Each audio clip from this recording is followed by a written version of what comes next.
The beauty of the tour that it's in the footsteps, and we're trying to make it somewhat more or less chronological. Caesarea is on the way to the chronological. Caesarea is a great city because it's a biblical archaeological city. And when I say biblical archaeology, it's mentioned in the Bible. We have a lot of archaeological digs over there, and we find everything that has connect to the scripture, which is beautiful. Of course, we're going to enjoy a very beautiful day because September is an amazing month in Israel.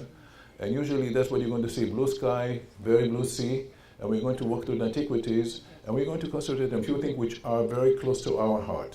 For example, this is a little point that it sits a little like a little opening, a little hood above a cistern.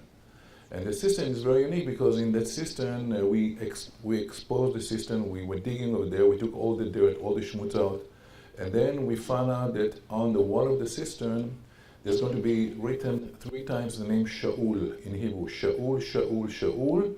And next to that name, someone put 33 crosses. And Shaul is Saul, and Saul is Paul. And we found a place where Paul was kept for 2 years, because when he was captured by the Romans, they said, wait. My father was a Roman citizen, and so am I. And as a Roman citizen, I have the right to face the Caesar. Send me to the Caesar. And they had no choice. But they're not going to send him to Rome and Queen Elizabeth II. So they're going to wait for a little boat that might sink every second, and that boat came 2 years later. The whole 2 years he was waiting in a little tiny cell. And when he was sent to Rome, he was executed right away, and his followers in Caesarea started to worship. And we found that cell. And this is the beauty, because I don't have to prove the Bible, but I love it when archaeology and Bible are walking hand by hand. And that's one thing that we're going to see through the whole tour, how archaeology and the Bible is walking hand by hand. And this is one of the findings. The other finding, we found a stone that carries the name Pontius Pilate. You know, when it comes to Roman history, in the whole Roman archive, we were looking for years for the name Pontius Pilate, the governor of Judea. Poof, nothing. We didn't find anything, not once. And people started to doubt if there was any Pontius Pilate, if the whole story of Jesus are making any sense. Well, they do make sense, because we found in Caesarea a stone plate that was with the name Pontius Pilate from the time of Christ. And this is for us something which is really amazing. We're going to get to Mount Carmel, and of course that's where Elijah was having the little dispute with the Baal prophet. We're going to see the whole beautiful view from Mount Carmel, and then we're going to get to Megiddo. Megiddo for us is not just a site which is a beautiful archaeological site which has many cities that were destroyed and rebuilt and destroyed and rebuilt. We have 26 cities built on top of each other. And what I think is the most important when the pastor is standing and is giving the teaching why Armageddon is so meaningful for us, you know, in the Greek language they don't use the word ha, H. So every time when we have har in Hebrew, it became to be ar in the Greek language. And of course Armageddon is going to be Har Megiddo, the valley of Armageddon, and that's where the last battle is going to take place. And of course we're going to see. We're going to see many things that are connected to the Bible. For example, for many, many years, all the archaeologists are looking for the stables of King Solomon. We didn't find them. We didn't. So we started to doubt if there's any connection with King Solomon to the site of Megiddo. A year and a half ago, we found the stables. No, you back up. I back up, so I won't be able to see what I'm talking about. Okay, so these are the mangers that we call it manger nowadays, but in fact these are water troughs, and we're going to, of course, have the chance to see them as well. Nazareth is a site that we love to end the day, and the reason why I took the picture over here, this is the only cliff around Nazareth that is going to really give you an amazing, amazing view of the whole valley. And of course, we end the day at the Sea of Galilee. This is the view from every hotel room around the Sea of Galilee at nighttime, the sunset, and we're going to start the day after with a beautiful boat ride. And you know, we found at the sea in 1986 remains of a boat that was in the water for 2,000 years, which was very complicated to take it out because it was sunk in the water. I mean, you put your finger through the wood, and then we were able to take it out, dry it up, date it. And today in archaeology, we are very different when it comes to dating, because we don't use what we call carbon-14 test, which is a very well-known method, but it's a very non-accurate one. We use like sort of a radioactive dating system, and we dated the boat to the year 33 to 35. For us, it's an amazing time. This is the time that Jesus is very active around the Sea of Galilee. This is when the disciples who are fishermen are going to be very active, and this is the fisherman boat. And matter of fact, we are going to get on a boat like that, which is a replica, an enlargement of the original boat, and we're going to have our morning worship on that boat. Then, of course, we're going to get to Capernaum. Capernaum is mentioned in the Bible many times. 33 miracles are mentioned in the Bible. 10 of them took place in one city, Capernaum. And this is the place where the teaching is going to be very powerful, whether it's going to be in the synagogue or anywhere in the place. This is the synagogue that was built on top of the ancient synagogue. We even found the house of Peter. And for us, it's a very important finding. We identified the house, we recognized the house because there was a sign. There was a sign, which is mosaic floor, that tells us very clearly, house of Peter. Over there they call him Shimon Kaifa. And of course, we're going to see the house. And then, of course, we're going to see the remaining of the city. When the archaeologists dug the city, they were a little disappointed because all the city were little tiny homes, one floor. And in the Bible it says Jesus went to his city, and his city must be a city with buildings and structures. No, small little tiny city with one level homes, one floor homes. And people said, well, not doesn't look good. Looks perfect. Because remember the crippled man, they couldn't get him to Jesus and they had to bring him down from the roof? This is exactly what the Bible is talking about. And exactly the way the Bible describes it, that's the way we found it. So for us, it's an amazing finding, and we're going to see this as well. And we're going to get to a place that over here we call it St. Peter Primacy. This is a site that if you're going to look at the stones, they look like hearts. And the reason why the church is building is put the stones over there. Sometimes when the sea is covering those stones, it looks like the heart is beating. And why this place is so important is because that this is where Jesus appeared after the resurrection. John 21, when he asked the guys, hey, how was your night? And they said, well, not that great. And I said, why don't you try one more time? And had no idea who they're talking to. And then, of course, then he said, why don't you try now this side and then the other side? And eventually 153 fish came out.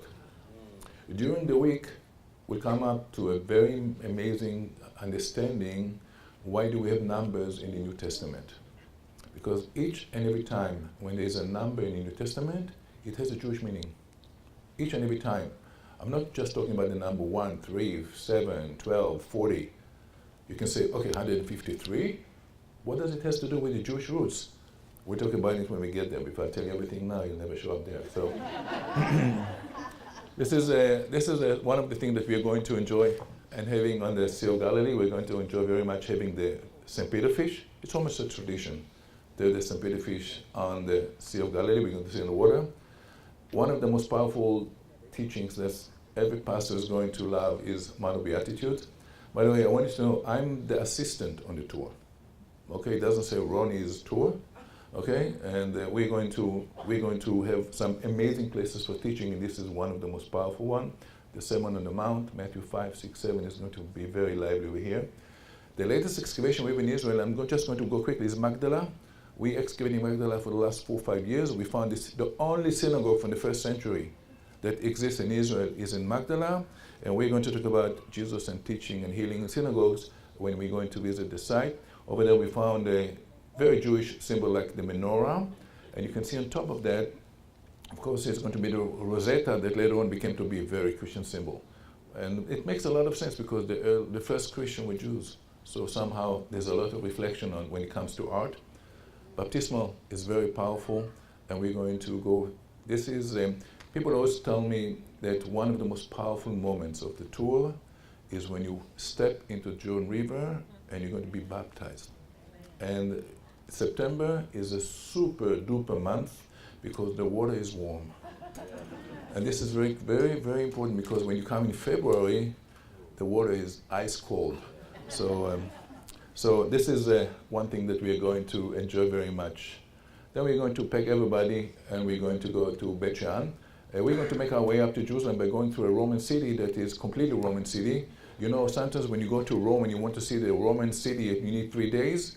Beit Shean, 45 minutes. Everything that you see in Rome for 3 days, you see it over there in 45 minutes. Amazing Roman city in the middle of Judea.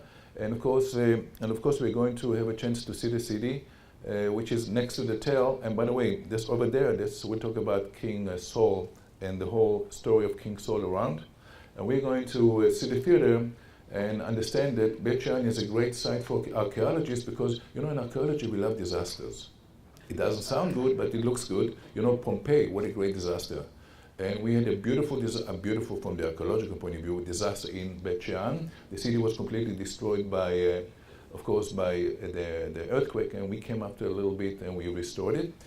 And then we're going to make our way to Jerusalem with one more stop at Gideon Springs. And this is exactly what you were talking about now. The teaching now was talking about the 300 people that were picked by Gideon after God started to dilute them, say from 32,000 to 10,000, from 10,000, he gave them an option to come, and the test was on the water right over there. The way the people that drank with one hand and held the weapon in the other, they were picked, and then we talk about the whole thing.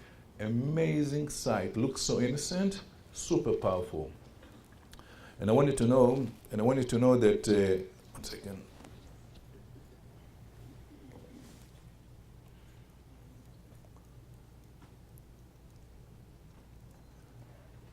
Let's see where we are.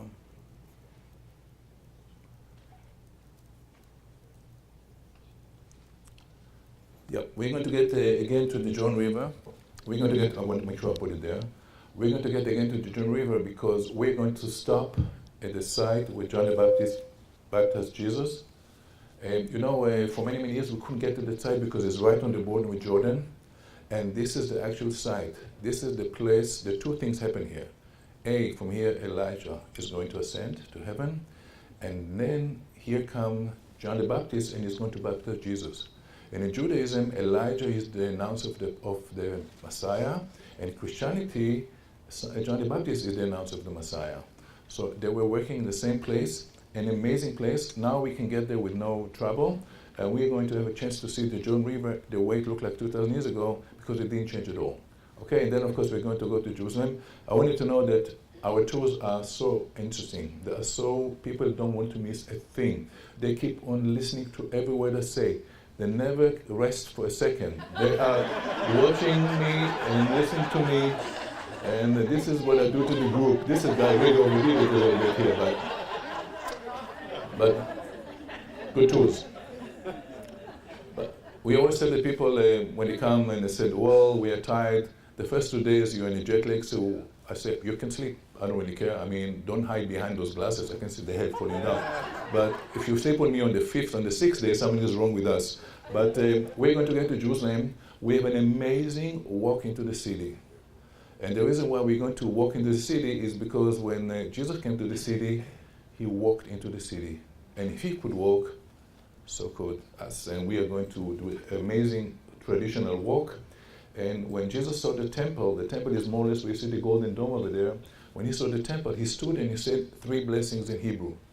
We're going to say the same 3 blessings in Hebrew. And the same words that he has used, we're going to use as well while we're going to walk in the city. And then, of course, in the morning when we're going to wake up, we're going to spend the rest of the week in Jerusalem. This is the view from the hotel. You're going to see the whole Mount of Olives from here. Then we're going to get to Mount of Olives and start our little walk through Mount of Olives. Beautiful to look at Mount of Olives because amazing, amazing place. One of the very emotional things is to walk the Palm Sunday way. And this is the same path just when Jesus was walking down palm branches and put it under him and above him, and they paved the road. And they said in Hebrew, Hosha'ana, Hosha'ana, Melech Mashiach, which means Hosanna, Hosanna, King Messiah.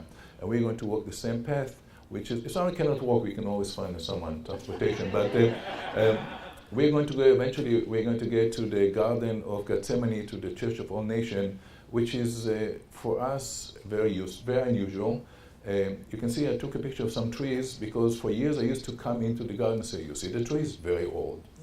And I was very happy with myself because you know how you date trees? You count the rings. But olive trees, they live about 60, 65 years and then they die. And they're going to be dead for about, 20, 25 years. And then suddenly out of a completely dead tree, a new shoot is coming. Can you see the shoot behind it? And within a year, the tree that was completely dead is coming back to life. And then, of course, a year later, it's going to have olives and branches and leaves, and he's going to live another 80 years and he's going to die again. So each time when he dies, he dries up in the center. So the stem is dry. What we see, in a matter of fact, we see the crust of the stem that dried up, so I cannot count the rings.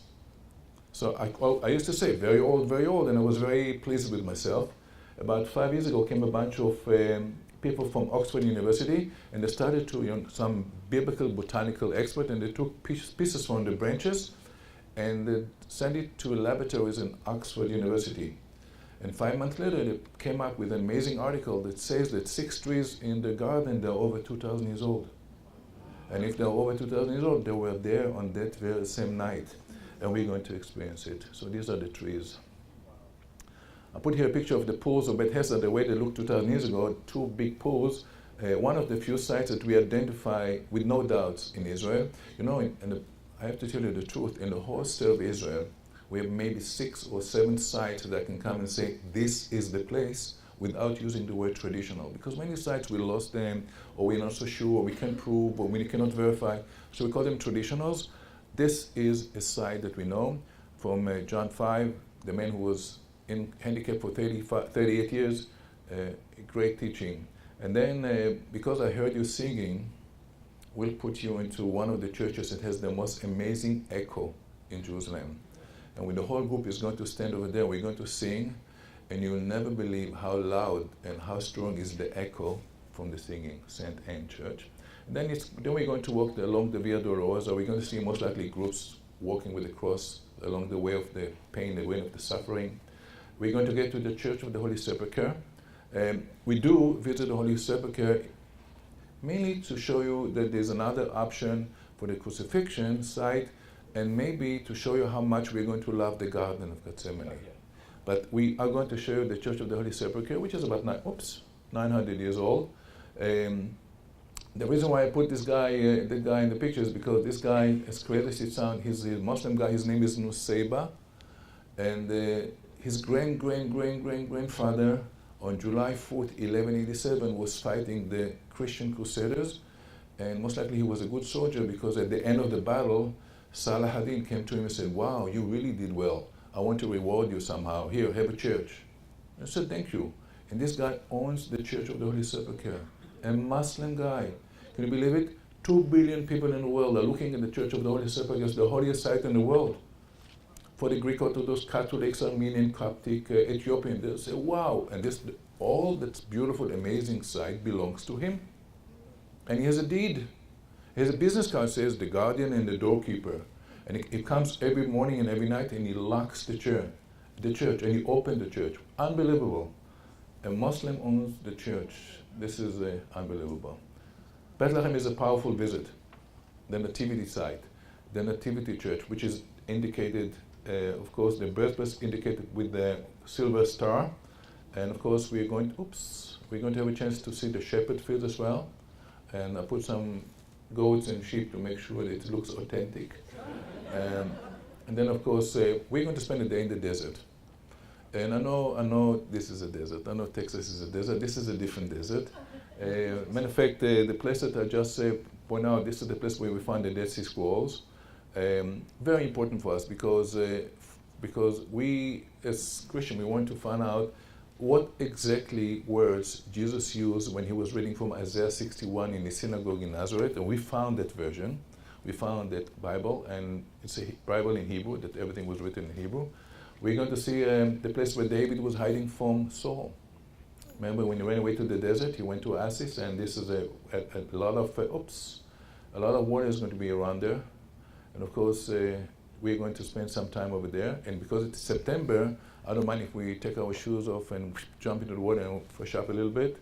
And of course, we're going to get to Masada as well. Masada is going to be the place which became to be the symbol of the state of Israel. Israeli soldiers go up and they swear their loyalty to the state. And we're going to, I don't know what happened here. We're going to visit the place. Dead Sea is a must swim. I'm really happy that you're coming in September. You have no idea how great it is to go to the water. The water carries you up. It's, when you go to Salt Lake, it's 9% salt. This is 36% salt. What you see in the water, it's not ice, it's salt.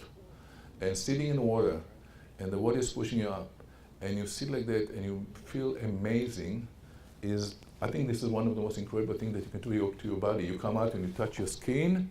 I mean, it's so smooth. Who was in Israel? Am I right? You know what I'm talking about? Here you're floating. And of course, we ask you to cover yourself with mud. And that's a mud that contains a lot of magnesium, and it makes your body smooth and smelly. And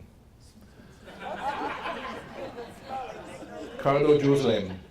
In 1967, when Israel came back to Jerusalem, they started to excavate the city. We found the whole city from the time of Christ. Matter of fact, we can take you on a walk to the city from the time of Christ. We even found the wall that is mentioned in the book of Nehemiah. One of the Jewish uprisings in Assyria, when the Assyrians were marching toward the land, King Hezekiah said, "Oh no, they're here." So quickly he built a wall, a very wide wall, a very high wall, and it was under pressure, so he built the walls on top of houses. So people ask me, how true is the Bible and how accurate is the Bible? You want to know how accurate? I tell you, we found that wall, and exactly the way the Bible tells us that it was built on top of houses, that's how we found it. So we're going to see it as well, which is going to take us eventually to the Western Wall. This guy, I liked him very much. I took it from many years ago from a newspaper. It's an ultra-Orthodox Jew staying at the wall and praying. And he's praying, and suddenly the phone rings in his pocket. I say, "1 second, God." He takes the phone out. I say, "Hello." And it's brother calling from France. I say, "Where are you?" He says, "I'm at the wall. I'm talking to God." I said, "Let me talk to him too." So we took the phone and attached it to the wall. Works. Everything works. So we're going to have a chance even to see maybe the wall one evening.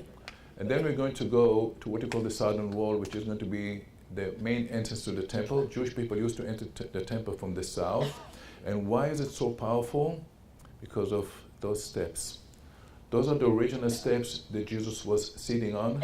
We found them. We didn't touch them. That's the way they were there for 2,000 years. They were covered by dirt. We cleaned them up.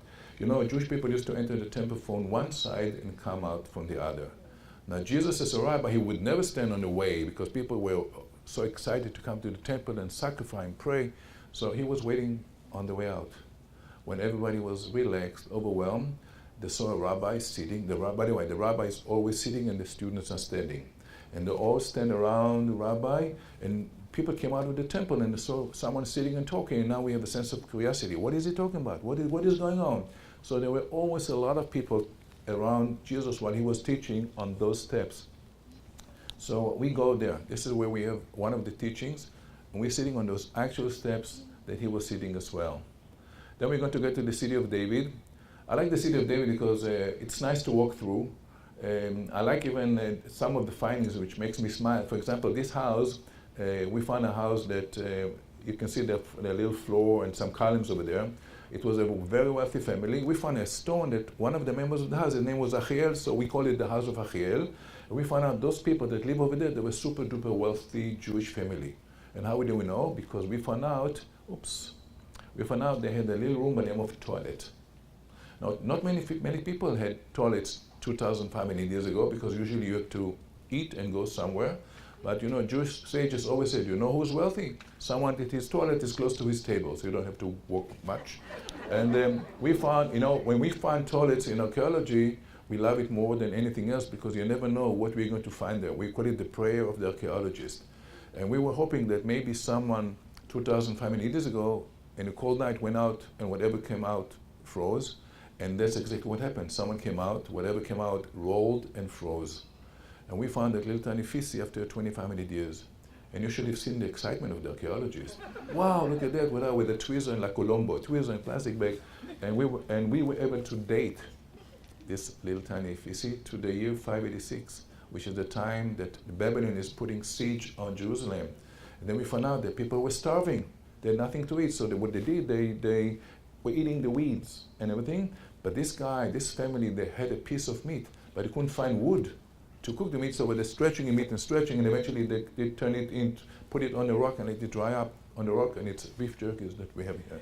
So we found that, and if you eat a non-cooked meat, there is a bacteria that tells you, hey, doesn't harm you, but it verifies it wasn't cooked. We found that bacteria after 2,500 years, which is amazing. So we're going to, these are the toilets, by the way, if you wonder how they look like, here you are, very close up. We're going to walk in the same tunnel that David walked in order to conquer the city, and I'm not going to tell you more. But we're going to get to that pool. Jesus performed only 2 miracles in Jerusalem. One of them is the blind man, remember, from John 7. and with the mud on the eyes, and say, go to the pool of Siloam. And when you're going to wash yourself at the pool, you're going to get your side back. And that's exactly what happened. These are the steps which are leading to the pool of Siloam. And after all, we are on a pilgrimage. We want to walk in his footsteps. We want to know exactly where he was and what he did, and we're going to do that. We are actually going to sit on the steps that most likely the miracle took place. Yes. This one I just put here. It has nothing to do with our tour, but I put it here because about a month ago, 6 weeks ago, the UN came up with a resolution that says that Christianity and Judaism has no connection to Jerusalem. I said, oh, really? So over here on the left-hand side, we found a little seal that has the name King Hezekiah on it, and it's nice. We found the floor of the early church in Jerusalem at the city of David, which means no Christianity, voila. And we found this. And this is something which is incredible. Most likely when we're going to walk around, the hand belongs to a friend of mine. His name is Eli Shukron. He's an archaeologist. And Eli Shukron, he's the one who found that little bell. It looks like a bell because it's a bell and it has a little ring. You can see the little ring. When the high priest used to go to the Holy of Holies once a year on Yom Kippur, he walked barefoot and he was afraid he might die. So they used to put a rope around him so they can pull him out in case he dies. But they didn't know if he's dead, he's praying, you cannot hear. So they put little bells on the bottom of his clothes so they can ling, ling, ling, ling, like a little goat. And we found that bell. So if this is not connecting to the past, I don't know what else. You see, this is the high priest and the bell at the bottom. We go to the Holocaust Center at Yad Vashem, which is a very powerful visit. We go to the Shrine of the Book. First, because we can see the model of Jerusalem, and B, we can see the book of Isaiah that Jesus was reading, most likely from that kind. They're very similar book in Nazareth. And we're going to see exactly how the city of Jerusalem looked like at the time of Christ. This is a scale model, 1:50. Amazing, amazing, beautiful way to see the city and understand what kind of streets Jesus walked through. And of course, that's when we're going to end the tour at the Garden Tomb. Can you see the face, like the eyes and the nose? Remember Golgotha, Skull Hill, that's the skull. And this is where we're going to end the tour by entering the place where he was risen. So this is what we're going to do more or less in the next, in 10 days while we're in Israel. I did 10 days in 40 minutes, but we're going to walk and we're going to experience and we're going to feel and we're going to share and we're going to sing and we're going to pray and we're going to be taught and it's going to be an amazing experience. Yeah. That's it.